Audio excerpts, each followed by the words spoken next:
Many cities in the U.S. have created plans to reduce greenhouse gas emissions and more to address climate change. Phoenix is among them. As Cronkite News reporter Jennifer Alvarez reports, more Arizona cities are jumping on board instead of waiting for federal intervention. Phoenix has had a climate action plan for years. The city is working toward clean energy in buildings, zero waste, clean transportation, and more. Currently today, we're degrading our systems, our rivers, our streams, our oceans, our air, often using air just like a landfill. And so you see the brown cloud around Phoenix, like we need to do things about that. One of those things is to reduce greenhouse gas emissions in Phoenix by 30% by 2025. Tempe is just starting its climate action plan. We want to leave Tempe better than we found it. It's a movement seen across the globe. Cities are tackling climate change on their own rather than wait for federal or state government. More than 9,000 cities have joined the Global Covenant of Mayors for Climate and Energy to commit to climate action initiatives. Mark Hartman, the Chief Sustainability Officer for Phoenix, says climate action isn't something cities should hide from. The message often with climate is like, oh, this is horrible, just duck and cover. No, actually, this is like, imagine if we can actually go and use innovation and be reducing waste by 80% and 90%. Like, wouldn't that be awesome? Hartman says climate action plans can help cities spend less in the future and taxpayers reap savings. Here we are, we're buying renewable energy, and it's actually costing us less. Braden Kay, Tempe's sustainability director, says cities should also think about communities that could be affected by climate change.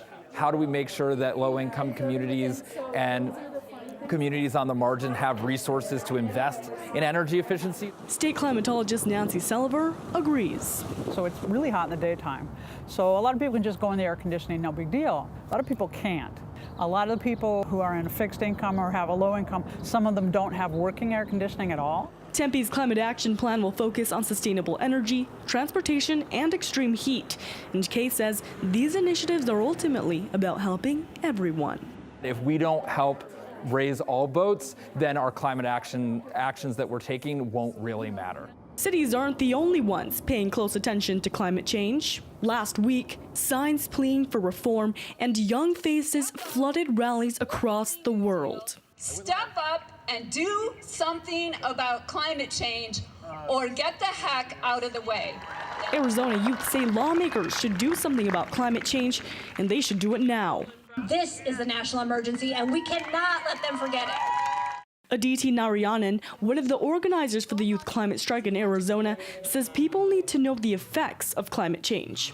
People think climate change is just a glacier melting up in the North Pole, but I want to illustrate that it's affecting them, that extreme heat patterns, that drought that directly affects them in their livelihoods and their health. And students say it's up to them to stand up to climate change when no one else will. As the youth, we are the people that are going to be affected by this. And so it is important for us to take a stand when the adults refuse to come to the table and fight for us.